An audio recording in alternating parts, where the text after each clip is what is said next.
बिस्मिल्लाहिर्रहमानिर्रहीम। अस्सलाम वालेकुम नाज़रीन, आप देख रहे हैं प्रोग्राम सिटी 10। मैं हूं आपकी मेज़बान अना यूसुफ। उम्मीद है आप सब लोग ठीक ठाक होंगे। अपना बहुत सारा ख्याल रखिए। शहर में धुंध है, अंधाधुंध, सर्दी की शिद्दत बहुत ज़्यादा है।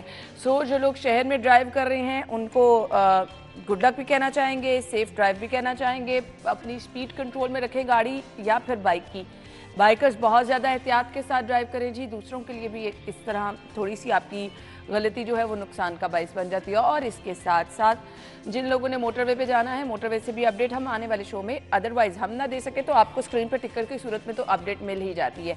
इसके साथ साथ जिन लोगों ने जाना है एयरपोर्ट पर, जिन लोगों ने जाना है ट्रेन के थ्रू कहीं, आप जाने से पहले हेल्पलाइन पर ज़रूर कॉल करें ताकि आप परेशानी से बच सके। मौसम ऐसा है, ट्रेनें भी लेट होती हैं, फ़्लाइट्स भी लेट होती हैं, तो बस अल्लाह ताला खैर खैरियत से सबको उनकी मंजिल तक पहुंचाए। जो लोग घर में हैं एहतियात करें, बच्चों के लिए खुसूसी एहतियात। मैं अखबार में हर रोज़ ये खबरें टीवी पर देख के बहुत ज़्यादा परेशान होती हूँ। आई थिंक क्योंकि मैं बच्चों की बहुत केयर करती हूँ, इस वजह से मुझे लगता है कि सबको करनी चाहिए। नमूनिया के केसेस बहुत ज़्यादा हो रहे हैं, तो बहुत ज़्यादा केयर कीजिए, छोटे बच्चों की एहतियात कीजिए। मुझे तो सख्ती से ये भी ऑर्डर मिले हुए हैं कि अभी आजकल वाले मौसम में ना मैंने घर से कहीं बाहर जाना है ना बच्चों को लेके जाना है। तो चले, ये मैक्सिमम वो मेजर्स हैं जो कि आप सेफ्टी के पेश नज़र ले सकते हैं। अल्लाह ताला हम सबको महफूज रखे। प्रोग्राम के आगाज़ की तरफ जाना है। जुम्मे का मुबारक दिन है, आप सब लोगों को जुम्मा मुबारक। हम सबसे पहले शामिल कर लेते हैं आज की हेडलाइंस। पहली खबर क्या है जी, ताजपुरा में भी डिफेंस जैसी सहूलियात। मोहसिन नकवी ने 7 साल से तातुल का शिकार कॉम्प्लेक्स चंद माह में बनवा दिया।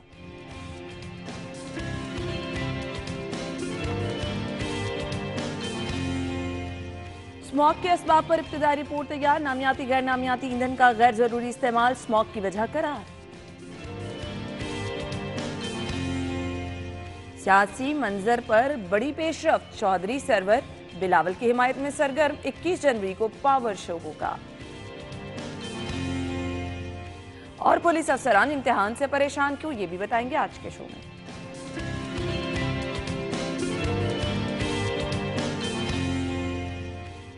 Welcome back. हमारे सीनियर रिपोर्टर्स हमारे साथ मौजूद है। राव दिलशाद हुसैन साहब ने ज्वाइन किया, इरफान मलिक साहब ने ज्वाइन किया है, जो दोनों इस वक्त ब्लैक कॉफ़ी इंजॉय कर रहे हैं। जैसे कि मैं आपको हर रोज़ कहती हूँ कि जी आप लोग खाने पीने में भी गर्म चीज़ों का इंतखाब करें, उन चीज़ों का इंतखाब करें जो आपकी बॉडी को वार्म पहुँचाएँ, सर्दी की शिद्दत को कम करें। तो राव साहब कह रहे हैं ए गल्ला करते रहें, मैं कॉफ़ी पी ला। जी राव साहब।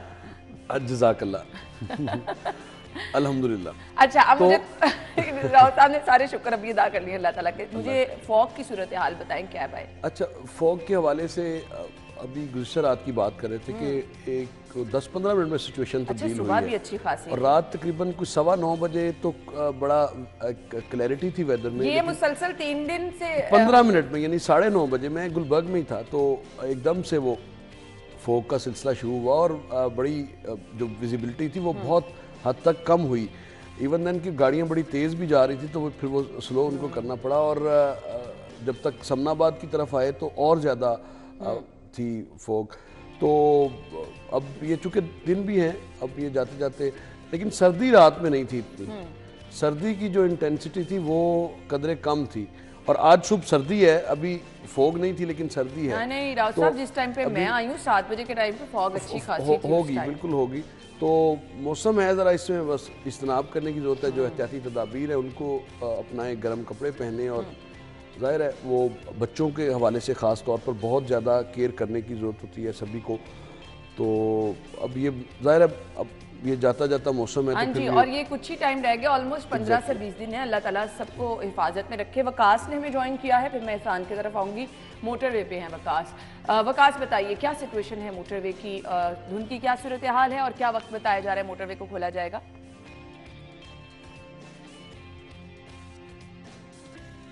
जी वकास, सुन पा रहे हैं? वकास, अगर आप तक आवाज पहुंच रही है तो मोटरवे की सूरत हाल हमें बता दें। चलिए जी, हम राब्ता करने की कोशिश करेंगे। जी वकास, सुन पा रहे हैं? चलिए जी, दोबारा से हम राब्ता करेंगे। इरफान, शहर में क्या सूरत हाल है फॉग की? अना, जैसे आप लोगों ने बात की कि पिछले 2-3 दिन से ये फॉग की सूरत हाल थी, लेकिन इसके साथ साथ आप देखिए स्मोक जो है वो भी, उसका इंडिकेटर भी अगर देखा जाए तो वो भी काफ़ी हाई है। तो गैर ज़रूरी सफ़र से इज्तनाब करें। जिन लोगों ने सफ़र करना है उनके लिए कुछ एहतियाती तदाबीर हैं। इस तरह हाँ, के मौसम में जो लोग प्लानिंग कर लेते हैं, मैं तो उनके लिए एहतियाती तदाबीर ये हैं कि वो अपनी गाड़ी के रेडिएटर्स और अपना हीटिंग जो इंतज़ाम है इसको मद्देनज़र रखते हुए चलाएं, क्योंकि आप देखते होंगे कई ऐसी छोटी गाड़ियाँ होती हैं जब वो बिल्कुल उसके विंडोज़ क्लोज़ कर दी जाती हैं तो उसके बाद गाड़ी के अंदर विंड स्क्रीन के ऊपर पानी इकट्ठा हो जाता है, भाप बन जाती है, वो विजिबिलिटी आपकी क्लियर नहीं रहती। तो इस वजह से आप जब भी जो हीटर ऑन करें तो उसका जो उसकी विंडोज़ हैं वो आप विंड स्क्रीन की जानिब रखें ताकि उसके ऊपर पानी इकट्ठा ना हो, भाप इकट्ठी ना हो, विजिबिलिटी क्लियर हो। और जो खसूसी तौर पे मोटरसाइकिल सवार हैं इनके लिए गुजारिश है कि ये इंतहाई जो लेफ्ट लेन है उसके ऊपर सफ़र करें। हाँ, क्योंकि ये आपने बड़ा अच्छा मशवरा दे दिया है। मोटरसाइकिल यकीन सवार माने। ने हेलमेट भी पहना होता है, उसने जैकेट्स भी पहनी है, उसने चादर से अपने आप को माजरत लपेटा के भी साथ हुआ है। मैंने बहुत सारे ऐसे देखे जिन्होंने हेलमेट अभी भी नहीं पहना। वो भी हैं, लेकिन जिन लोगों ने हेलमेट पहन लिया या चादर ओढ़ ली या अपने आप को कवर कर लिया मोटरसाइकिल के ऊपर, क्योंकि ठंडी हवा लगती है, अपने आप को कवर करके निकलना चाहिए, लेकिन उसके साथ साथ उनका साइड व्यूज़ जो है वो ब्लॉक हो जाते हैं। जब साइड व्यूज़ ब्लॉक होते हैं तो उसके बाद वो काफ़ी डेंजरस सिचुएशन में आ जाते हैं, जब विजिबिलिटी भी क्लियर ना हो, मोटरसाइकिल सवार के जो तमाम जो हेलमेट के उस पे भी फॉग सी आ बिल्कुल जाती है। फॉग आ जाती है। तो इस सूरत हाल में इंतहाई अगर वो लेफ्ट लेन के ऊपर रहेंगे तो फिर वो भी हादसा से बचेंगे और दीगर जो नहीं, ये चीजें शायद आपको पता हो, लेकिन हम रिक्वेस्ट इसलिए कर रहे हैं कि आपने हीटर गाड़ी की विंड स्क्रीन की तरफ रखना है, इंतहाई वाइन लेन में जाना है, मोटरसाइकिल से बाहर होने, ये प्लीज सिर्फ एक रिमाइंडर के तौर पर होता है। ये सब चीजें आपकी जिंदगी को भी महफूज बनाएंगी, दूसरे सफर करने वालों की जिंदगी को, तो जरूर इस चीज को फॉलो कीजिए, आसानी दूसरों के लिए पैदा कीजिए। वकास की तरफ बढ़ेंगे। जी वकास, बताइए क्या सूरत हाल है इस वक्त मोटरवे पर, जिन्होंने सफर करना है, टाइम क्या बताया जा रहा है, कब तक मोटरवे खुलेगी? अना सूरत हाल जो है वो अच्छी नहीं है, क्योंकि ना सिर्फ M2 बंद है लाहौर से इस्लामाबाद के लिए, बल्कि M1, M2, M3, M4 और सियालकोट लाहौर मोटरवे भी बंद है। और अभी बेशतर जगहों पर मोटरवे पुलिस के मुताबिक जो विजिबिलिटी है वो सिफर ही है, और इसी वजह से मोटरवे को ट्रैफिक के लिए नहीं खोला जा रहा। मोटरवे पुलिस के मुताबिक गुज़िश्ता 2-3 रोज़ से जो धुंध का सिलसिला शुरू हुआ था दोबारा से, आज जो सबसे ज़्यादा उसमें शिद्दत है, क्योंकि तमाम बेशतर जो मोटरवेज़ हैं वो इस धुंध की वजह से मुतासर हुई हैं। और अभी इंतज़ार किया जा रहा है लोगों की तरफ से भी, मोटरवे पुलिस की तरफ से भी, कि विजिबिलिटी कुछ बेहतर होती है तो फिर लाहौर से M2 को और M11 को खोल दिया जाएगा। मैं इस वक्त बाबू साहब इंटरचेंज पर मौजूद हूँ। बहुत सारी गाड़ियाँ और जिनमें कारें भी हैं, ट्रक हैं, बसें हैं, वो यहाँ पर क्यू में लगे हुए हैं कि जैसे मोटरवे खुलती है तो जो है वो अपने सफ़र को कंटिन्यू कर सकेंगे। पिछले 2-3 दिन से मोटरवे के जो खुलने का वक्त था वो तकरीबन 10 साढ़े 10 बजे के दरमियान मोटरवे खुल जाती थी, लेकिन अभी कुछ कहना कबल अज़ वक्त है। हो सकता है कि 1 से 1.5 घंटा मोटरवे को और ट्रैफिक के लिए बंद रखना पड़े, क्योंकि विजिबिलिटी बेहतर होती है और धुंध कम होती नज़र नहीं आ रही। लेकिन मोटरवे पुलिस का शहरियों से यही कहना है कि गाड़ियों की लंबी लाइनें हैं, तो मुझे बताएं, जब एकदम से मोटरवे को खोला जाता है, ऑब्वियसली घरों से भी लोग इंतजार कर रहे होते हैं, पूछ के हेल्पलाइन से या हमारी स्क्रीन पर लाइव निकल आते हैं, यहाँ पर ऑलरेडी गाड़ियों की, ट्रकों की लाइनें हैं, कैसे मैनेज करती है मोटरवे हुकाम? क्योंकि एकदम से रश ज्यादा हो जाता है, आगे अगर पैचेस पे धुंध होती है तो फिर भी प्रॉब्लम तो हो सकती है ना? देखें, इसीलिए मोटरवे को नहीं खोला जाता। जब विजिबिलिटी जैसे लाहौर से इस्लामाबाद मोटरवे अगर हम बात करें, तो जब तक विजिबिलिटी लाहौर से इस्लामाबाद तक बेहतर नहीं है तब तक लाहौर से इस्लामाबाद को ट्रैफिक के लिए नहीं खोला जाता। बाज़ दफ़ा ऐसा होता है कि लाहौर से शेखपुरा तक विजिबिलिटी बेहतर हुई है तो शेखपुरा तक एक्सेस दे दी जाती है, या फिर पिंडी भटियां तक एक्सेस दे दी जाती है। जब तक तमाम रूट पर विजिबिलिटी बेहतर नहीं होती तब तक किसी भी रूट को ट्रैफिक के लिए नहीं खोला जाता। और समटाइम ऐसे होता है जैसे रात के औकात में कि इंट्री अभी लाहौर से हो रही होती है, लेकिन पिंडी भटियां से आगे जो ट्रैफिक है या शेखपुरा से आगे जो मोटरवे है वहाँ पे जो विजिबिलिटी है वो गिर जाती है, तो फिर गाड़ियों को वहाँ से एग्ज़िट करवा दिया जाता है। मकसद सिर्फ इनका ये होता है जब तक बेहतर विजिबिलिटी पूरी रूट पर नहीं है तब तक मुकम्मल तौर पर उनको नहीं खोला जाता। पिछले वीक में ये सूरत हाल थी कि सिर्फ लाहौर के अतराफ़ में धुंध होती थी और मोटरवे को लाहौर से मैक्सिमम शेखपुरा तक बंद किया जाता था, लेकिन आज सूरत हाल ये है कि इस्लामाबाद से जो पेशावर M1 है वो भी ट्रैफिक के लिए बंद है। तो इसका मतलब है कि सिर्फ पंजाब के ये जो लाहौर के तरफ में धुंध नहीं है बल्कि इस्लामाबाद के तरफ में भी धुंध है, और इसी वजह से है। और ये सूरत हाल है भी ऐसी कि आगे आपको एहतियात की बहुत ज़रूरत है। Waqas, thank you so much. और वो लोग हम रिक्वेस्ट ये करना चाहेंगे, क्योंकि आजकल का मौसम ऐसा है, अगर तो आपका शहर से बाहर जाने का प्लान 1, 2, 3, 4 दिन के लिए डिले हो सकता है, कोई खुदा न खासा इमरजेंसी नहीं है या ज़्यादा ज़रूरी नहीं है जाना, तो प्लीज़ इसको डिले करें, क्योंकि मौसम आजकल ऐसा है, आपने वापस भी आना होगा, रात के औकात में भी, शाम में भी इतनी धुंध होती है, तो अपने प्लान्स थोड़ा सा आगे शिफ्ट कर लें। अलबत्ता जब मोटरवे खुलेगी तो ज़रूर हम आपको वो भी अपडेट कर देंगे। ब्रेक होगी, ब्रेक के बाद हम आएंगे जी अपनी खबरों की तरफ। Stay with us.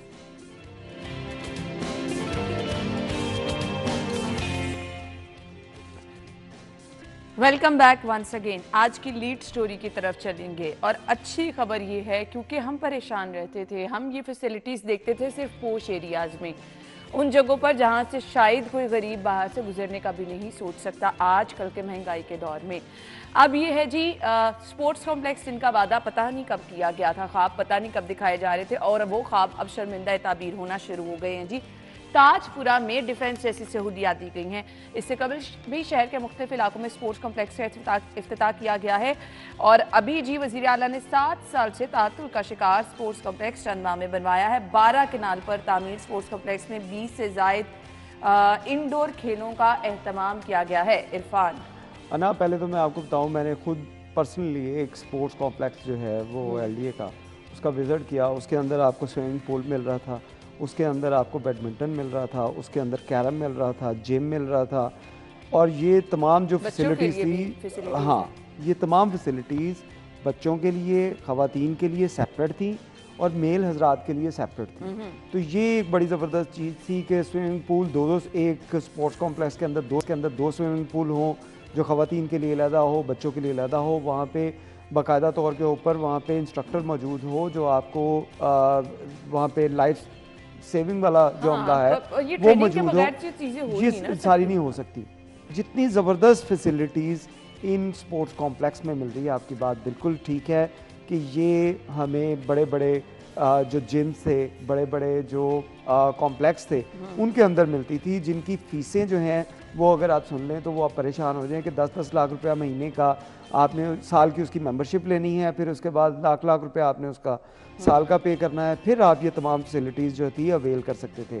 Government of Punjab की जानिब से आज से 7, 8, 10 साल पहले ये प्लान किया गया था कि हर जो है वो टाउन के अंदर हम इसको देंगे फैसिलिटीज़ 5 या 6 हर कौमी असम्बली के एक हल्का में स्पोर्ट्स कॉम्प्लेक्स। और ये उस वक्त बड़ी जबरदस्त थे 13 और एक कौमी असम्बली का हल्का था 125 उस वक्त होता था जो जोहर टाउन में, जहाँ पर स्पोर्ट्स कॉम्प्लेक्स था। हाँ। उसके अलावा तमाम हल्कों में ये प्लान किया गया और ये 2017 में प्लान किया गया, इसकी इनॉग्रेशन हुई।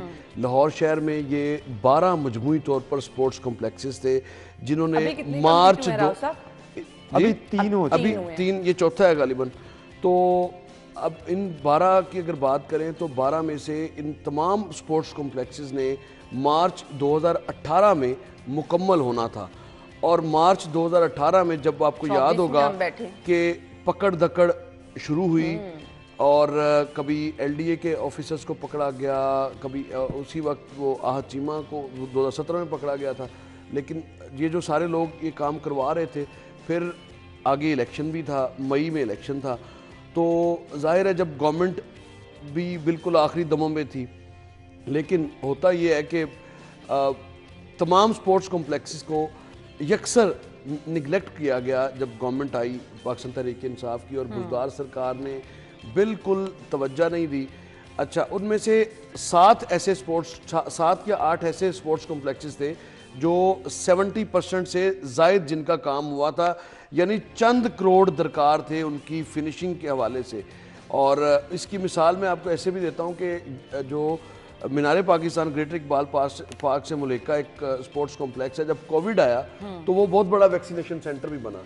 तो हम उस वक्त ये बात कर रहे थे, अगर ये स्पोर्ट्स कॉम्प्लेक्स ही अपने टेन्योर में, यानी मार्च ना सही, मार्च में नहीं होने थे तो सितंबर, अक्टूबर या 2018 के 31 दिसंबर तक इनको मुकम्मल, तो ना सिर्फ पैसा बचता बल्कि आपके पास क्वारंटीन सेंटर्स 9 हलकों में मेगा क्वारंटीन सेंटर्स भी होते, वैक्सीनेशन सेंटर्स भी आपके पास होते। माजरत इरफान साहब, माजरत, मुझे ब्रेक का कहा जा रहा है, ब्रेक के बाद ज्वाइन करते हैं।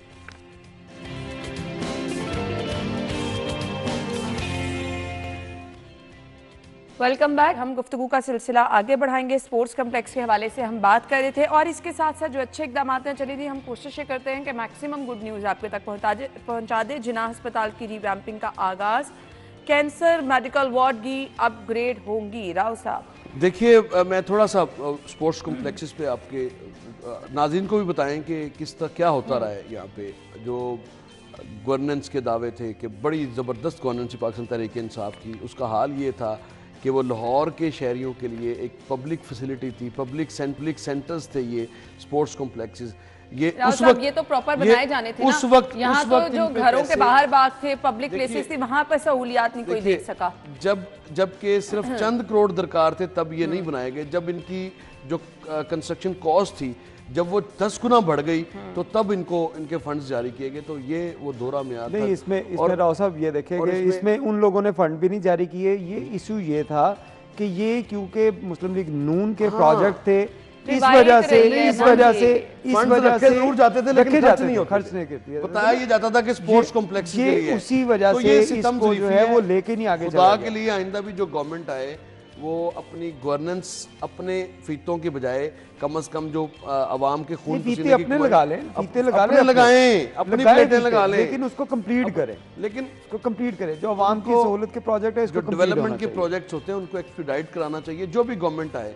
लेकिन माजी की रवायात से अब आगे बढ़ने की ज़रूरत है। ये वो पॉलिटिकल एक जो रविश हमारे यहाँ सियासी रविश है वो बदली नहीं है, लेकिन अल्लाह करे, उम्मीद करते हैं कि अब बदल जाएगी, क्योंकि अब जो निगरान गवर्नमेंट ने गवर्नेंस का पैटर्न छोड़ा है, अब इसको मीट करने में, लोगों को राय कायम करने में जो है आसानी होगी। अब बिल्कुल ऐसा ही है। अच्छा जी, मुझे जिन्ना हॉस्पिटल की बात करने दे इरफान साहब।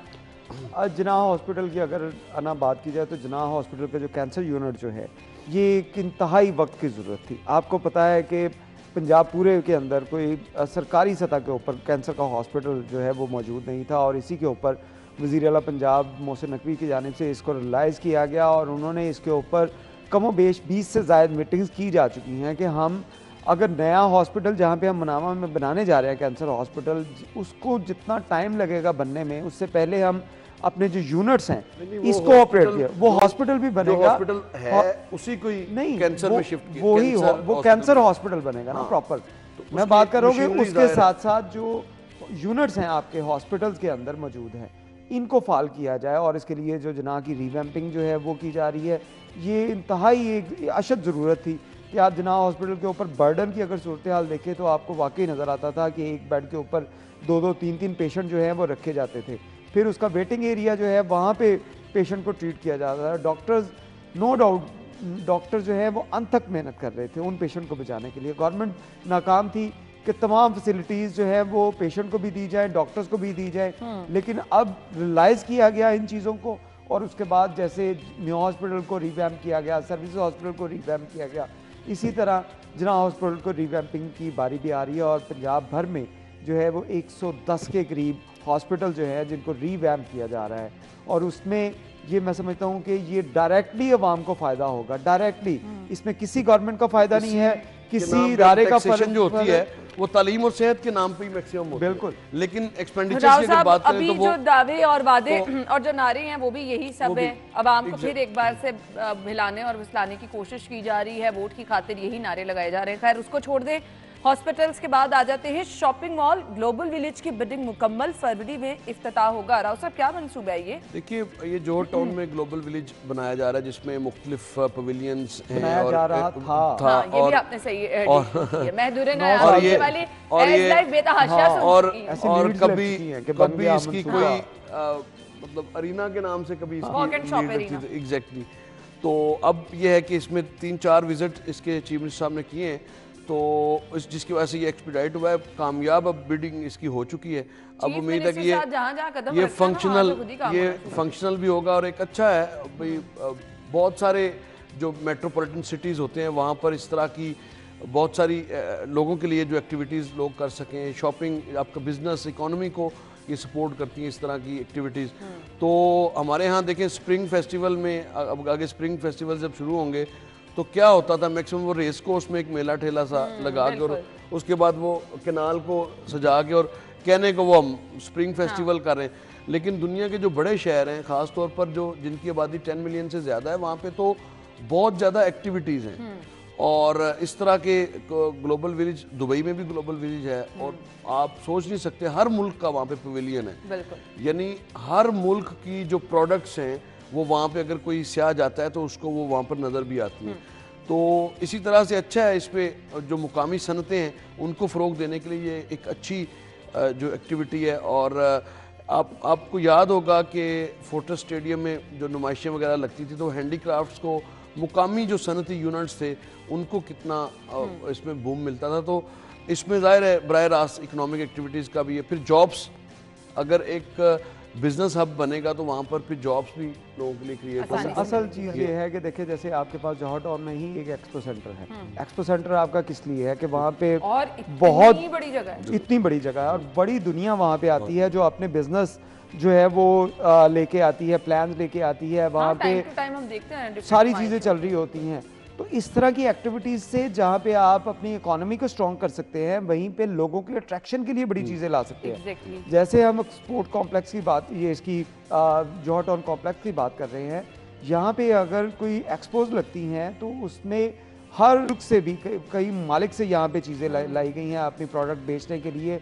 और जो मकामी सनतें हैं, मकामी जो हमारे ताजर हैं, हमारे जो प्रोडक्ट मैनेजर्स हैं, वो लोग वहाँ पे आते हैं जो अपनी अपनी प्रोडक्ट लेकर। तो अगर इस तरह के शहरों में बहुत सारे यूनिट्स हैं अगर जो मुकामी इस तरह के एरिनाज अगर हम बनाएंगे, इस तरह के स्पोर्ट्स कॉम्प्लेक्स के साथ बिजनेस भी होगा, लोगों की अट्रैक्शन होगी। देखिए, सबसे ज़्यादा आपने लोगों को अट्रैक्ट करना है कि किस तरह आप कारोबार को बढ़ा सकते हैं, अपने जो वसाइल को ज़्यादा कर सकते हैं। क्योंकि मुल्की हालात जैसे भी हैं, उसमें जब तक हर बंदा अपनी इंडिविजुअल जो एफर्ट्स नहीं करेगा उस इकोनॉमी को अपनी बेहतर करने के लिए, अपने हालात को बेहतर करने के लिए, तब तक ये चीज़ें बेहतर नहीं होंगी। हम सिर्फ गवर्नमेंट के ऊपर ना देखते रहे कि गवर्नमेंट क्या करेगी। इस तरह के अगर प्लेटफॉर्म दिए जाएंगे तो उसके बाद जब मकामी लोग इसके अंदर आएंगे तो डेफिनेटली इकोनॉमी ग्रूम करेगी, आम आदमी को डायरेक्टली फ़ायदे पहुँचेंगे। और ये मैं समझता हूँ काफ़ी वक्त की ज़रूरत थी, जिसको 9-10 साल से इनकी जानिब से पेंडिंग किया गया। और ना तो इसको मुस्लिम लीग नून ने कंप्लीट किया, ना पाकिस्तान सियासत के नजर ये चीजें हो जाती हैं और हमेशा रह जाती हैं। चलें जी, अब अच्छी चीजें जो हो रही हैं तो उनको जरूर आगे ऐसे होते रहना चाहिए। लेकिन मेरे ख्याल से वक्त कम और मुकाबला सख्त वाली सिचुएशन है। हम ज्वाइन करेंगे एक ब्रेक के बाद।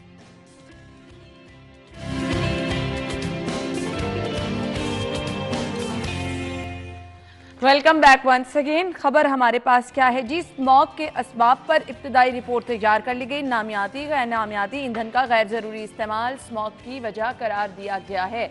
फाइनली इतनी काविशें की गई निगरान सीएम की जानिब से, हमने देखा यूएई से हेल्प ली गई, फिर चाइनीज टीम आई और अब आप किसी नतीजे पर पहुंचे हैं। फाइनली इसका फायदा कम अज कम ये होगा कि आने वाले वक्त में हम कुछ तैयारी कर सकेंगे। राव साहब, देखिए, हम अक्सर बात करते हैं कि जो आपका फ्यूल का इस्तेमाल है वो बड़ा है, उसके बाद दूसरा बड़ा जो सोर्स है वो भारतीय पंजाब में लगाए गए बिजली के, कोयले से लगाए गए बिजली के घर हैं, जो कि ना सिर्फ हमें मुतासर कर रहे हैं, उनको भी बहुत ज़्यादा। आपको याद है या नहीं याद, दिल्ली में जो मैचेस थे वर्ल्ड कप के वो मुतासर होने जा रहे थे, इस कदर उसका इम्पेक्ट है। और ये चूँकि सेम लाहौर और दिल्ली एक सिमत में हैं, तो इस पे दोनों मुल्कों को इस इशू पे कम से कम ज़रूर बात करनी चाहिए कि इसका या तो प्लांट्स को बंद करवाया जाए या फिर कोई उसका अल्टरनेट सोर्स करके, तो फिर ये इस पे आएगा। दूसरा जो इशू है वो नाइट्रोजन का बता रहे हैं कि जो चाइनीज़ की जानिब से भी की गई है सारी स्टडी, और अब आपके पास मुहर्रकात आ गए आपके सामने। इन मुहर्रकात को आपने आइंदा सीज़न शुरू होने से पहले इन पे काम करना है। होता ये है कि ये ना अक्टूबर और नवंबर में जाके हमें स्मोक याद आती है। उसके अलावा जो ही ये फरवरी गुजरेगा, आप देखेंगे बारिशें होंगी, सर्दियों हवाएं चलेंगी, स्प्रिंग सीजन शुरू होगा, 2-4-6 बारिशें हुई तो वेदर आपका बिल्कुल क्लियर होगा, तो उसके बाद फिर स्मोक का नाम नहीं लिया जाता। लेकिन ये कंटिन्यूस एक एफर्ट है इसमें आपको हर सूरत में तमाम महकमों का काम यह है कि जिस तरह से महकमे अक्टूबर और नवंबर में धुआं छोड़ने वाली फैक्ट्रियों और गाड़ियों के खिलाफ कार्रवाइयाँ करते हैं, ये आपको काम फरवरी और मार्च में भी करना चाहिए। तो आगे अप्रैल और मई में तो वैसे धूप ज़्यादा तेज़ हो जाती है, तो वो तो इशू नहीं है। तो स्मोक फिर भी होती है, हाँ।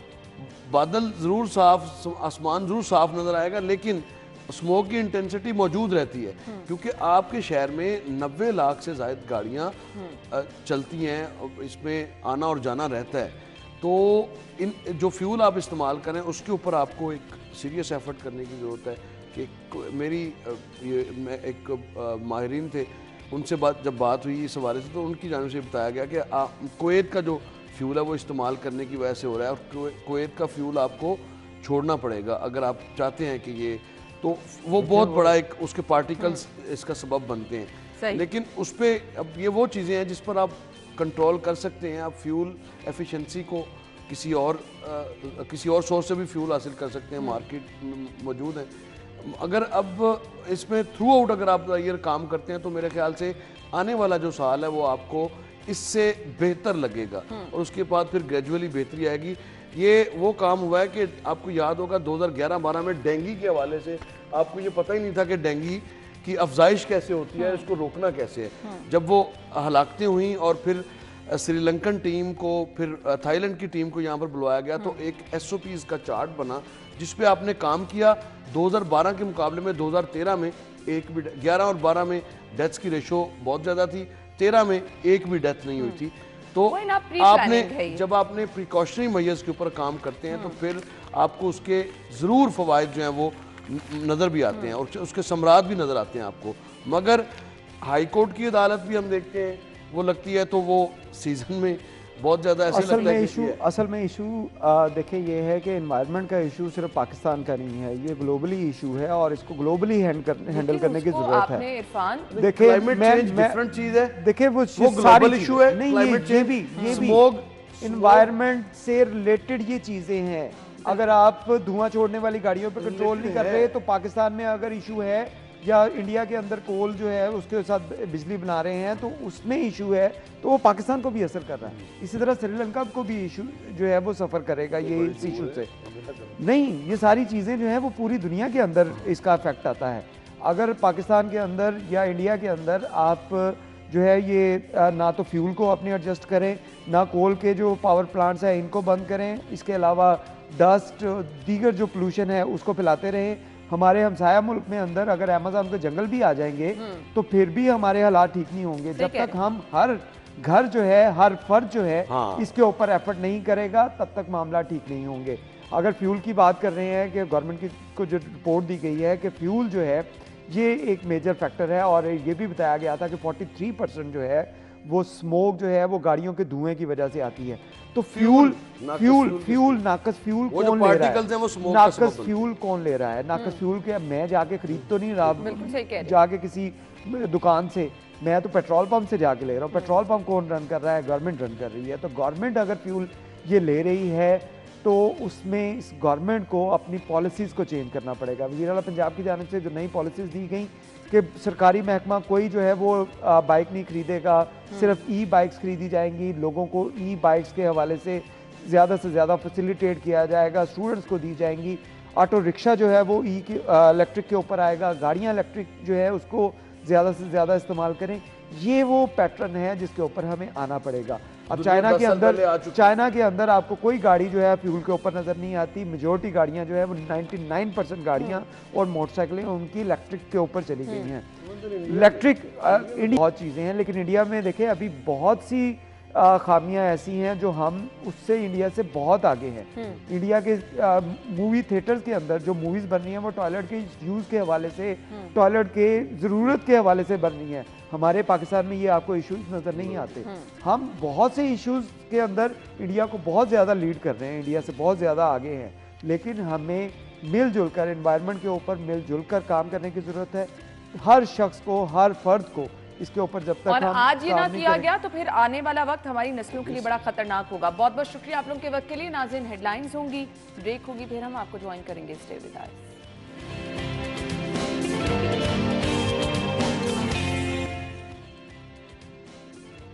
Welcome back. और एक बहुत बड़ा इकदाम उठाया गया, बल्कि मैं तो ये कहूँगी देर आयत दुरुस्त आयत, और इसको बहुत बड़े लेवल पर करना चाहिए काम को। महकमा सेहत की जानिब से क्रैकडाउन करने की प्लानिंग की जा रही है और कुछ ही दिनों में इस पे इम्प्लीमेंट भी हो जाएगा जाली क्रीमों के खिलाफ। हर स्टोर पे जाके देखा जाएगा, हर मेडिकल स्टोर पे जाके देखा जाएगा। आज आप किसी भी ग्रोसरी स्टोर पर चले जाएं, किसी भी मेडिकल स्टोर पर चले जाएं, रंग गोरा करने वाली जाली क्रीमें आपको हर जगह मिलेंगी। अब ये मैं कह रही हूँ कि वो जाली क्रीमें हैं, अनफॉर्चुनेटली उसके ऊपर चीज़ें ऐसी मेंशन की जाती हैं कि लोग उस धोखे में आकर उन क्रीमों का इस्तेमाल करते हैं और within 1 month, within week आपको अपने चेहरे की रंगत में तब्दीली भी नज़र आना शुरू हो जाती है और एक टाइम पर आपका रंग वो जो एक्चुअली कहते हैं ना गोरा हो जाता है, वो हो जाता है। और फिर उसके बाद जब आप वो क्रीमें छोड़ देते हैं, जब वो अपना रंग दिखा देती हैं, उसके बाद जो रंग निकलता है, उसके बाद जो आपकी स्किन का हाल होता है, आपकी स्किन की ऊपर वाली लेयर मुकम्मल डैमेज हो चुकी होती है और ख़त्म हो चुकी होती है। वक्त की अहम ज़रूरत है कि लोगों को इसके नुकसानात के बारे में बताया जाए और इस तरह के माफिया को कंट्रोल करना बहुत ज़रूरी है, क्योंकि हम खुद कुछ चीज़ें तो हम कह रहे हैं ना स्मॉग की वजह से हो रही हैं, माहौलियाती तब्दीलियों की वजह से हो रही हैं, ये वो चीज़ें हैं जो हम अपने हाथों से अपना नुकसान कर रहे हैं। तो इसको हम शऊर के ज़रिए रोक सकते हैं, लोगों को ज़्यादा से ज़्यादा बता के रोक सकते हैं। अगर आज ना रोका गया तो आने वाले वक्त में अगर इस्तेमाल करते रहे तो ये आपके लिए बहुत बड़ा नुकसान लेकर आ सकती हैं। हमने स्किन कैंसर देखे हैं, ये चीज़ें कॉज करती हैं। सेकेंडली आजकल बड़ा ट्रेंड है जी, लोग ड्रिप्स लगवा रहे हैं रंग गोरा करने के लिए। खुदा का खौफ कीजिए, अल्लाह ताला ने जो चीज़ें अता की हैं उन पर खुश रहना सीखिए तो आपके लिए आसानी हो जाएगी। खैर, ये चीज़ें सेफ़ कितनी हैं, नुकसान कितना है इनका और आपकी स्किन को ये किस तरह से मुतासर कर सकती हैं, क्या आपकी ज़िंदगी क्वालिटी ऑफ लाइफ भी इससे मुतासर होती है, ये मैं नहीं बताऊंगी। हमारे साथ बहुत ही मोहतरम हमारे सीनियर डॉक्टर मौजूद है, प्रोफेसर डॉक्टर अजीम जहांगीर, डर्मेटोलॉजिस्ट हैं, स्किन स्पेशलिस्ट हैं। वेलकम करिए। अस्सलाम वालेकुम सर। क्या हाल है? मैं बिल्कुल ठीक ठाक। फाइनली हमने देखा है हुकूमत थोड़ी सी एक्टिव हुई है और कह रहे हैं कि जी जितनी भी रंग गोरा करने वाली गैर मेयारी क्रीम्स हैं उनके खिलाफ कार्रवाई होगी। मुझे सिर्फ सबसे पहले बता दें कि ये जो एक लोगों को लगता है ना मिरेकल है, ये नुकसान क्या लेकर आता है? देखें, दो चीज़ें बड़ी इम्पोर्टेंट। नंबर एक तो ये समझ लें कि रंग गोरा करने से आप खूबसूरत दिखाई नहीं देंगे क्योंकि ये मैं कॉस्मेटिक सर्जरी भी करता हूँ, जो हमें पढ़ाते हैं, जो हमें साल खूबसूरती के मयार जो हैं वो हम पढ़ते हैं। वो आपको तो एक शख्स वैसे ही खूबसूरत नज़र आ रहा है, हमारे नज़र में उसकी लिटरली अल्लाह ने उसकी कैलकुलेशंस के हिसाब से कि अगर इतना लंबा चेहरा हो, इतना चौड़ा हो, उसका नाक इस तरह हो, उसकी ये एंगल पे हो, उसके होंठ इतने मिलीमीटर से इतने सेंटीमीटर हों तो शख्स खूबसूरत दिखाई देगा। तो एक बात बिल्कुल दिमाग से निकाल दें कि सिर्फ गोरा रंग करने से खूबसूरती आती है, इवन टोन करने से खूबसूरती आती है। तो ये बड़े सिंपल बात है। इसके लिए ज़रूरी नहीं कि आप क्रीमें इस्तेमाल करें। लोगों का ख्याल ये है कि क्रीमें इस्तेमाल करने से, और आपने गए अपनी मर्ज़ी से कोई क्रीम जिसने लिखा कि जी रंग गोरा कर देगी इतने दिनों में, और आपने ख़रीद ली, उसकी बजाय आपके जो स्किन स्पेशलिस्ट हैं, हमारे पास बेतहाशा ऐसी सेफ़ ऑल्टरनेटिव्स मौजूद हैं जो कि आपकी टोन को बेहतर कर सकते हैं। अगर आप गोरा भी होना चाहें तो वो भी किया जा सकता है, लेकिन यूजुअली जब मेरा अपना तजुर्बा ये कि जब पेशेंट को अगर आप इवन टोन कर दें और हल्का सा लाइट कर दें कलर, तो दे आर एक्सट्रीमली हैप्पी। सिर्फ वाइट करना जो है वो उसका कोई हल नहीं है, लोग यही समझते हैं। सर मैंने एक्चुअली लोगों को देखा है, लोग चाहते हैं दिनों में ही उनका रंग गोरा हो जाए और ऐसे मय्यज लेते हैं वो। हाँ जी, अब एक और इंटरेस्टिंग चीज़ है, मैंने अमेरिका में कोई 15 साल काम किया, यहाँ किया। वहाँ पे अमेरिका में आपको पता है कि एफ्रो अमेरिकन भी होते हैं, बहुत डार्क कलर्ड भी होते हैं, वाइट भी होते हैं, बहुत ज़्यादा वाइट भी होते हैं, हमारे जैसे गंदमी रंग के भी होते हैं। तो हमारी जो स्किन है ये एक आइडियल स्किन है इवन गोरों के लिए भी। जब मैं अमेरिका में काम करता हूँ जाके, तो वहाँ के जो गोरे हैं वो आके यूजली कहते हैं कि I don't want to look ghost white, यानी वो समझते हैं गोस्ट वाइट है। ठीक है जी, और वो चाहते हैं, इसीलिए तो वो सन बेदिंग करते हैं। तो हमारी स्किन का कलर प्रॉब्लम नहीं है। प्रॉब्लम क्या है? प्रॉब्लम ये है कि हमारे जो दाग धब्बे पड़ जाते हैं, लोग उसको मिटाना चाहते हैं, लेकिन समझते हैं गोरा हमारा पूरी रंगत हो जाए। दूसरी हमारी खुशकिस्मती ये है कि हमारा, अगर गोरा होने की वजह से बात की जाए, कि हमारे रंग जो हैं, जो सन एक्सपोज्ड एरियाज हैं, उनमें रंग ज़्यादा होता है, काला होता है। ऐसे ही वो डल हो अच्छा, वो डल हो जाता है। बाकी हमारे जिस्म हमारे एक्चुअल रंगत हमारे जिस्म की रंगत जी, है। बिल्कुल। आप ये समझ लें कि जो आपके हाथों और पाँव की और चेहरे की रंगत है वो आपकी एक्चुअल रंगत नहीं है। आपकी एक्चुअल स्किन टोन जो है वो आपकी है जो आपकी बॉडी की बॉडी स्किन का, टोन है, बिल्कुल। जहाँ पे धूप कभी नहीं लगी, जहाँ पे एनवायरनमेंट का कोई असर नहीं हुआ। जो एनवायरनमेंट का असर है जहाँ पे वो होगा वहाँ पे रंग काला भी होगा, धब्बे भी पड़ेंगे और बहुत सारी चीज़ें होंगी। ठीक। तो आपको एक तो काम ये करना है बराए मेहरबानी कि आप सिंपल सन ब्लॉक जो है ना, अच्छी कंपनी का होना चाहिए किसी का, सन ब्लॉक लगाएं। उससे क्या होगा कि आपकी धूप जो है ना वो रुक गर्मियाँ जाएगी। सर्दियाँ हर मौसम गर्मियाँ सर्दियाँ बिल्कुल। और इंटरेस्टिंग चीज़ ये लोग समझते हैं आज तो धूप नहीं निकली तो मैंने सन ब्लॉक नहीं जरूरत लगाया। नहीं है। एक्चुअली धूप के जो बादल हैं उसमें से भी रोशनी आ जाती है। मैं अगर हूँ तो मैं तो आपको रिकमेंड करूँ कि आप ये इस लाइट में भी लगाएं। क्यों? अब पता ये चला कि जो विजिबल लाइट है, विजिबल लाइट जो हमें नजर आने वाली लाइट है, कुछ ऐसी लाइट है जो नजर नहीं आती। अल्ट्रा वायलेट लाइट जो है जिसके लिए सन ब्लॉक बने हैं, इंटरेस्टिंगली ये वो लाइट है जो हमें नजर ही नहीं आती। सही। ठीक है, तो सन ब्लॉक लगाना, आजकल सन ब्लॉक्स काफ़ी आ गए हैं जिसमें टिंटेड सन ब्लॉक है, यानी आपकी बेस भी उसमें मिली हुई होनी चाहिए। यानी बेस और सन ब्लॉक एक ही में होगा तो वो ज़्यादा बेहतर है।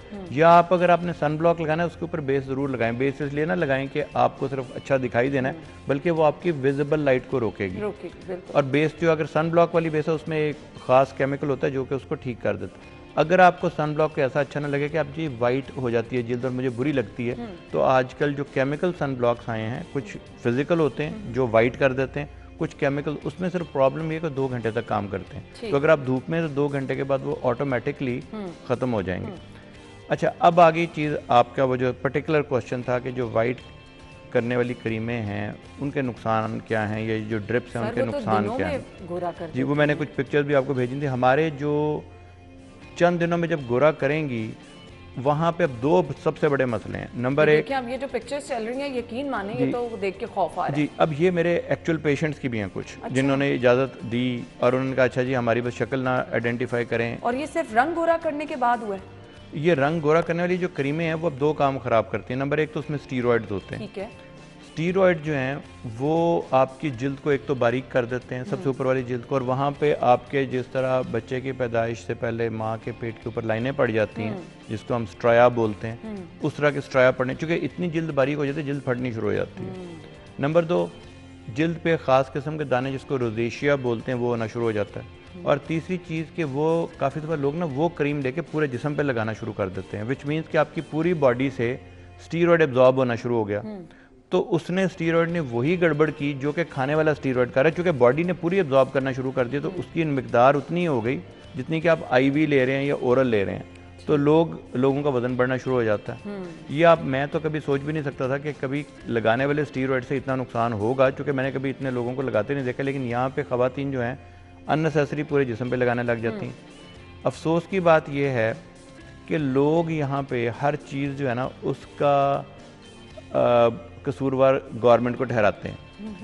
प्रॉब्लम यह है कि गवर्नमेंट क्या क्या काम कर सकती है यार। गवर्नमेंट के दुनिया में ना सिर्फ 2-3 काम होते हैं, आपको पुलिसिंग फ्राहम कर दे, आपको सड़कें बना दे, ये बड़े बड़े काम। अब छोटी छोटी क्रीमों के बारे में आप एक्सपेक्ट करें कि CM साहब या कोई और बंदा जाके क्रीमें चेक करने लग जाएगा। फॉर गॉड सेक, आप सारा दिन बैठे रहते हैं सोशल मीडिया पे, आप उस पर एजुकेट ही हो जाएं। ये सोशल मीडिया ज़्यादा बिगाड़ पैदा कर रहा है। हाँ, लेकिन सोशल मीडिया का आप अगर अपनी एजुकेशन के लिए इस्तेमाल करें, वो आप बिल्कुल ठीक कह रहे हैं। एक और पहलू भी है, एक और पहलू है, और वो बड़ा ज़बरदस्त पहलू है। हमारे अमेरिका में आप ये देख लें कि जितने भी मेरे पेशेंट्स आते हैं वो सब कुछ पढ़ के आए होते हैं, और वो आके ये भी पूछते हैं कि मैंने पढ़ा था लेकिन मुझे कोई क्रेडिबल वेबसाइट बताओ, बजाय इसके कि मैं किसी एडवर्टिजमेंट के पीछे जाके और गड़बड़ कर बैठूं। बिल्कुल। तो आपने एडवर्टिजमेंट के पीछे नहीं जाना, और कम पैसों के चक्कर में देखें एक शख्स, आइए मैं आपको कैलकुलेशन बता रहा हूँ, अगर 500 रुपये की एक क्रीम जो थोड़ी सस्ती क्रीम मिलेगी वो आप 1 साल लगाएं तो जो टोटल पैसे बनेंगे वो एक डॉक्टर की फ़ीस से बहुत ज़्यादा बनेंगे जी।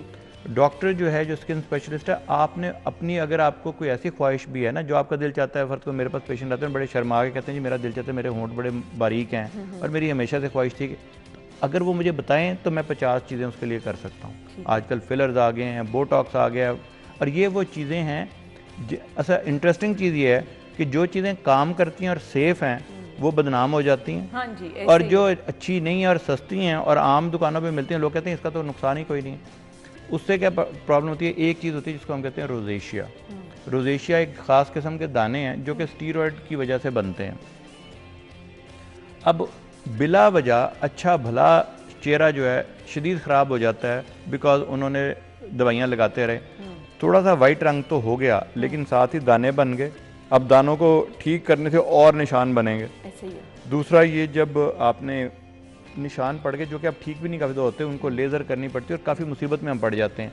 लोगों के बाल ज़्यादा निकलने शुरू हो जाते हैं। आप लोग कहते हैं ना, अक्सर पहले भी प्रोग्राम पे आप कहते हैं कि जी बालों की लेज़र तो बात की बात है, पहले बाल निकले क्यों थे भाई? हाँ, वो वजह देखें ना। तो वो उनमें से एक वजह वाइट करने वाली क्रीमें हैं, क्योंकि वाइट करने वाली क्रीमों में इतनी कम मिकदार में स्टीरॉयड डाल दिया जाता है कि वो एकदम से नुकसान तो नहीं करता लेकिन स्लो पॉइजनिंग करता है वो, और उससे बाल आपके निकलना शुरू हो जाते हैं बारीक, जिसको कहते हैं ना रुआ। और आप भी पहले एक दफ़ा मेरे आप किसी प्रोग्राम पूछे कि पहले क्यों नहीं होते थे। हाँ, बिल्कुल। वो इसलिए नहीं होते थे कि उस वक्त ये वाली जो क्रीमें थी वो नहीं थी। बिल्कुल। अब जब से ये क्रीमें आ गई तो ज़ाहिर है कि बच्चियों ने ज़्यादा शुरू कर दी। बिल्कुल ऐसे। इसी तरह जो आपने एक और बात बताई कि ये वाइटनिंग करने वाली जो ग्लूटाथायोन की ड्रिप्स हैं, ये भी मैं अपने पेशेंट्स को ये रिक्वेस्ट करता हूँ कि प्लीज़ आप ये ना लगवाएं क्योंकि आपको ज़रूरत नहीं है इसकी। सर आप यकीन माने सैलून्स में ये लोग जो हैं बहुत सारे लोग ये लगवा रहे हैं और बड़े इजी आप वो लगवा के घर भी आ जाते हैं और आपको लगता है आपका रंग गोरा हो जाएगा।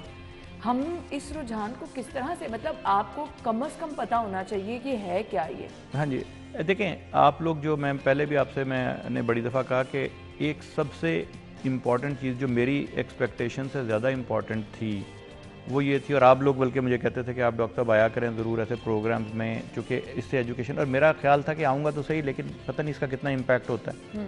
मुझे जब पता चला जो इम्पैक्ट का, और वो मेरी एक्सपेक्टेशन से कहीं बढ़ के था, वो ये था कि जब आपने हेपेटाइटिस सी के बारे में मुहिम शुरू की, पाकिस्तान में हेपेटाइटिस सी कोई गवर्नमेंट ख़त्म नहीं कर सकती थी जब तक कि लोगों को एजुकेट ना कर दिया जाता। Exactly. अब देखें अगर कोई गरीब आदमी भी आता है ना, आगे पूछता है जी सिरिंज आप कौन सी लगाएंगे।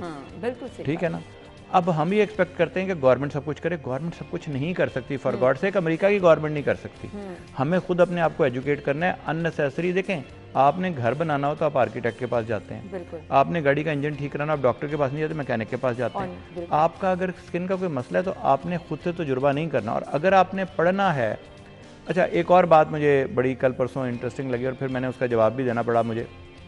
एक किसी ने मुझे किसी और चैनल पर बुलाया हुआ, वो कहते हैं डॉक्टर साहब आप ये तो कह देते हैं कि डॉक्टर के पास जाएं, लेकिन बहुत सारे लोग हैं जो अफोर्ड नहीं कर सकते। उसके लिए हमने क्या किया अपने, मैं तो अपने लोगों को लगता है स्किन स्पेशलिस्ट जो है वो महंगे भी बहुत हैं। मैं तो अपने अमाल का तो मैं जिम्मेदार होना चाहिए हूँ ना। अब हम दूसरों की तरफ उंगली करते हैं लेकिन ये देखते कि हमने क्या किया। पहली बात तो हम पाकिस्तान आई मैं इसलिए था अमेरिका छोड़ के 15 साल के बाद कि यहाँ पे कोई खिदमत अपने कौम की करनी चाहिए, और वो किसी पे एहसान नहीं है, मेरा फ़र्ज़ था, मैं फ़र्ज़ पूरा कर रहा हूँ। दूसरी आपकी ये बड़ी अच्छी बात थी, किसी ने मुझसे कहा कि जी वो ऐसे पेशेंट का, तो हमने अपने क्लिनिक पे हमेशा से असूल है कि मुफ्त में देखते हैं उस मरीज़ को जो अफोर्ड नहीं कर सकता। ठीक है जी। एक नंबर मैं आपको देने लगा हूँ, आप बिला झिझक कोई पेशेंट पूरे पाकिस्तान में हो उसको आने की भी हमारे पास जरूरत नहीं, क्योंकि हम व्हाट्सएप पे देखते हैं। ठीक है। 0300 03 111 077 111। ठीक। आपका सिर्फ ये काम है कि आपने यहाँ अपॉइंटमेंट लेनी है और उन्हें बता देना कि मैं अफोर्ड नहीं कर सकता। ठीक है। ठीक है। आपका जो मसला हो ना, मुमकिन है वो मेरे लिए 2 मिनट की बात हो या 5 मिनट की बात हो, अगर मेरे 5 मिनट से 10 मिनट से किसी की जिल्द ठीक हो सकती है तो कम से कम ये तो मेरा इखलाकी फ़र्ज़ भी बनता है और वैसे भी फ़र्ज़ है। तो एक तो हम ये करेंगे, आपने बजाय तुक्के लगा के पैसे ज़ाया करें। मुझे काफ़ी दफ़ा अफसोस होता है कि वो 10-15 हज़ार रुपये की ड्रिप लगवा रहे हैं। मैंने कहा यार तुमने अपनी शादी के लिए पैसे रखने थे, अपनी किसी रेनी डे किसी मुश्किल के लिए पैसे रखने थे, 10-15 हज़ार रुपये की ड्रिप लगाने की तुक्की कोई नहीं बनती। इसी तरह बहुत सारे लोग जो है ना विटामिन की ड्रिप लगा ली कि जी मुझे बुखार है मैं जाके ड्रिप लगवा लेता हूँ। ड्रिप्स पता कब लगती हैं? जब आप खा पी ना सकें। सही। वही ग्लूटाथायोन अगर ज़रूर आपने ग्लूटाथायोन यूज़ करना है तो आप ओरल यूज़ कर लें। जाहिर है वो ओरल में उतनी एब्जॉर्प्शन नहीं होगी, लेकिन आपको उतनी एब्जॉर्प्शन की ज़रूरत नहीं है। Glutathione itself is a wonderful product but it should not be miss used. जिस तरह वाइट करने के लिए, जब आप गोरा करने के लिए स्टीरॉयड लगाते हैं, अब क्या हुआ, स्टीरॉयड का नाम इतना बदनाम हो गया कि जिन बच्चों को या बड़ों को एक्जिमा है या कोई ऐसी बीमारी है जिसमें हमें स्टीरॉयड देने हैं, लोग वहाँ पे लगाते नहीं हैं। बिल्कुल। क्योंकि उसका नाम बदनाम हो गया कि ये ख़राब करते हैं। तो आप एक अच्छी भली चीज़ को अगर गलत चीज़ के लिए इस्तेमाल करेंगे उस दवाई को, तो वो नुकसान करेगी। और आखिरी जो एक बात जो अभी आपने कहा कि कैंसर होते देखे हैं। इन बहुत सारी क्रीमों में एक मरकरी डाला जाता है। मरकरी जो है ये जिल्द का कैंसर करता है। अच्छा। अब वो मरकरी वाइट टू स्किन कर देता है, लेकिन मरकरी नॉन कार्सिनोजेनिक है, यानी इसमें शक व शुबे की बात ही नहीं है। ठीक। पुराने ज़माने में जब ज़्यादा होता था लोगों को कैंसर, तो पता चला जब वो कुआं होता था उसमें जरासीम को मारने के लिए काफ़ी थोड़ी सी मरकरी डाल देते थे, कभी आर्सेनिक डाल देते थे। अब वो आर्सेनिक हो गया, मरकरी हो गई, ये जो हैवी मेटल्स हैं ये आपकी स्किन को तो करते ही करते हैं पॉइजन। काफ़ी दफ़ा जब उसकी एब्जॉर्प्शन बॉडी में हो जाए तो वो और भी नुकसान कर सकती है।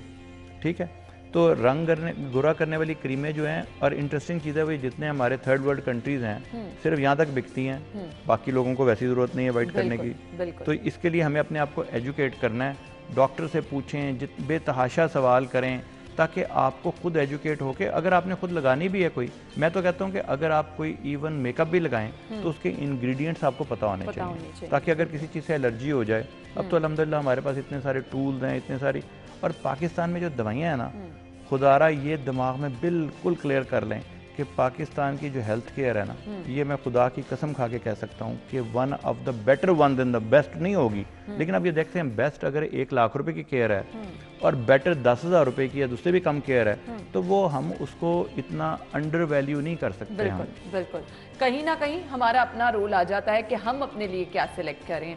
अच्छा जी, अब इन क्रीमों के बाद जो हाल होता है उसका इलाज कैसे मुमकिन है? क्योंकि हमने कुछ पिक्चर्स भी चलाई हैं, कुछ लोगों ने मुझसे क्वेश्चन किए कि फेस के ऊपर जो बाल आ जाते हैं, फिर अब गलती तो हो गई किसी से, अब उसके इलाज के लिए क्या मेजर्स लेने हैं? डॉक्टर साहब से पूछेंगे। डॉक्टर साहब हमारे साथ मौजूद हैं, ब्रेक के बाद ज्वाइन करेंगे। स्टे विद अस।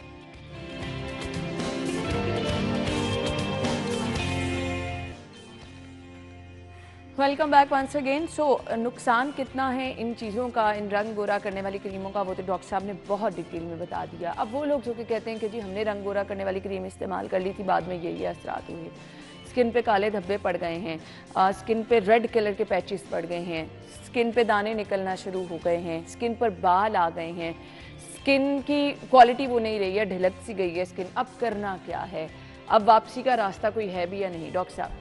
जी, वापसी के रास्ते में सबसे पहले तो ये कि आप दवाई छोड़ेंगे वो जो लगा रहे हैं, लेकिन काफ़ी दफ़ा उससे पहले भी हमें 1-2 टेस्ट करवाने पड़ते हैं। स्किन के नहीं, ब्लड के टेस्ट इवन करवाने पड़ते हैं।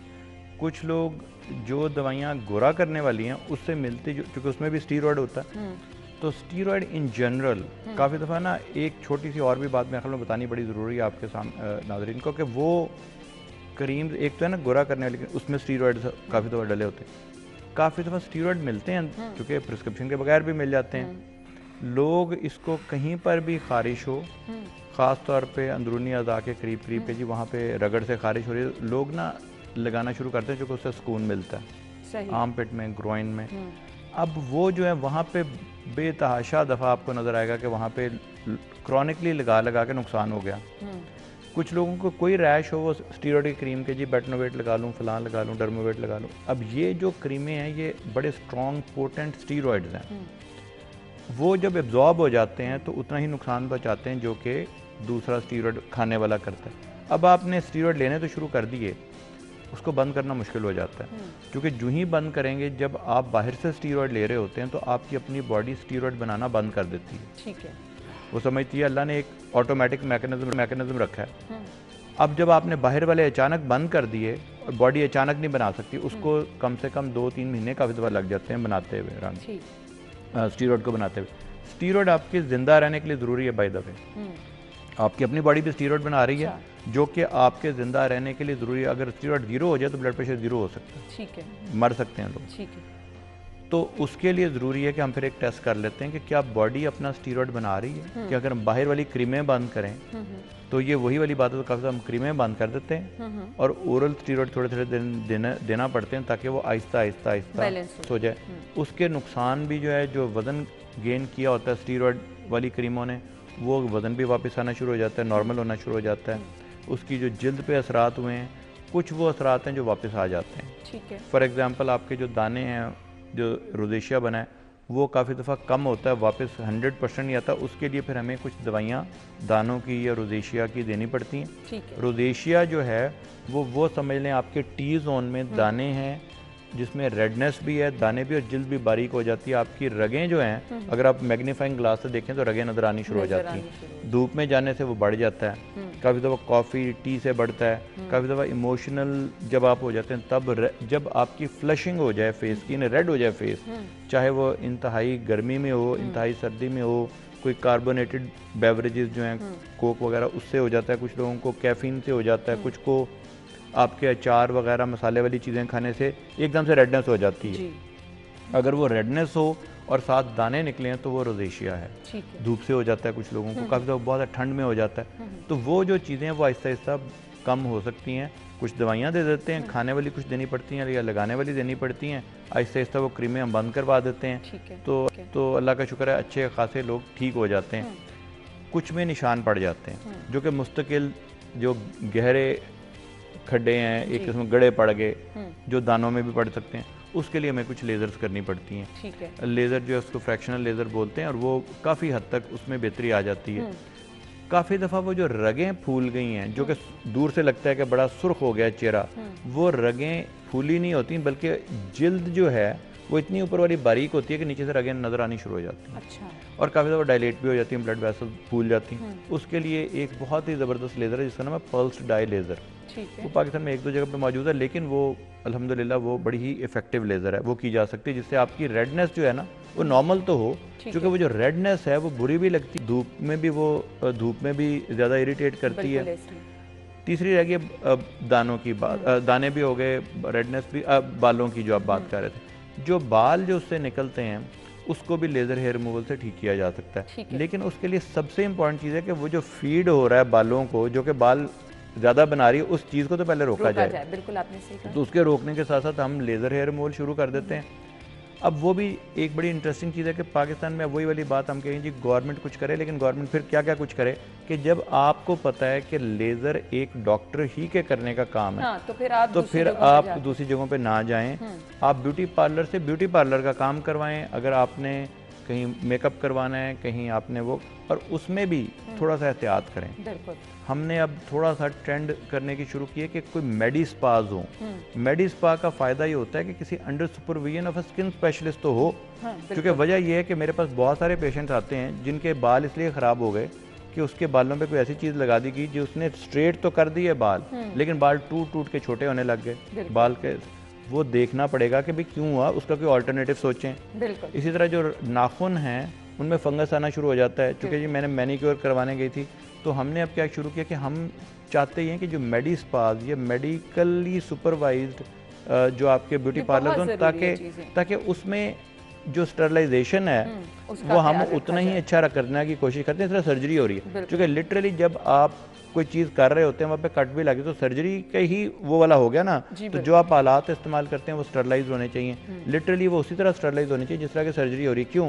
क्योंकि एक्चुअली चाहे आपके कट लगे या सर्जरी हो, जरासीम दोनों सूरतों में वही वाले हेपेटाइटिस बी, सी और HIV के जा सकते हैं। तो ये चंद एहतियातें थी जो और ये बहुत ज़्यादा मोहतात इन चीज़ों में आपको रहने की ज़रूरत है। यकीन माने पैसे आप वहाँ पे भी लगाते हैं तो किसी अच्छी जगह पे थोड़े से ज़्यादा पैसे लग जाएंगे, नुकसान से आप बच सकेंगे। मैसेज देना चाहेंगे देखने वाले? मैसेज ये जी कि आप अपने डॉक्टर्स पे ना बड़ा ही एतमाद रखें। अगर अफोर्ड नहीं ना कर सकते, प्लीज़ अपने डॉक्टर को बताएं।